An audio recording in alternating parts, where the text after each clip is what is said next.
It was written during the time of Tabi'een Ridwanullahi alayhim ajma'een. We talked about some of those books.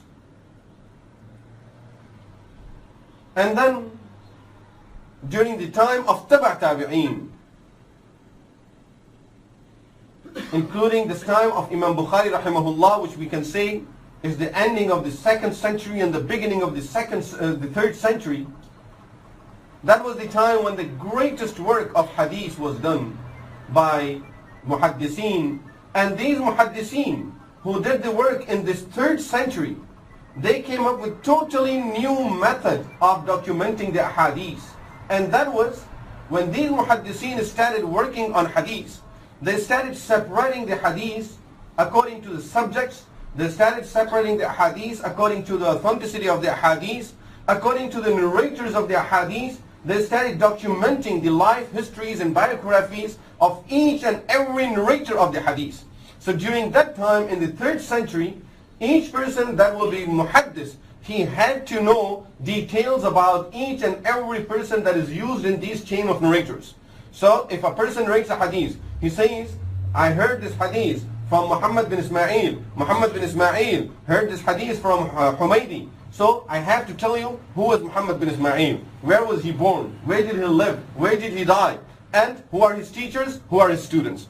Then he heard this hadith from Humaydi. In this hadith his teacher is Humaydi. So who was Humaydi? And where was Humaydi? Where was he born? At what time during what time he lived? In what areas? So that we know if Muhammad Ismail ever met Humaydi or not. And if they met, then at what time did he hear the hadith from him? Did he hear the hadith at the young age, or when he was old enough to memorize the hadith? Did he hear the hadith when Humaydi, his teacher, was with his good memory, or he heard it when he was in his 90s?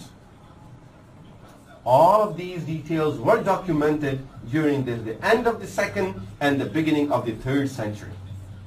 A type of work that is totally unique, and only Islamic library will have that information regarding the history, regarding deen. Even if you take it from the historical point of view, leave the other side of the deen. From the historical point of view, it's such a history that reveals the biography and details about each and every person that was involved in the science of hadith. A person who just narrates hadith, he told someone, I heard this hadith, they will go and they will document all of his life history. A unique work that was done. And not only this, they would not just write that, they would even go to the detail to tell us if he was trustworthy or not. Was he ever seen lying in his life? Did anyone found him lying? And if he did, then what will be the level of the hadith that he narrates? All of these details are something that we don't find it in any book of the history other than this field of hadith, and it is given a special name in the field of hadith, which is known as Asma'ul Rijal.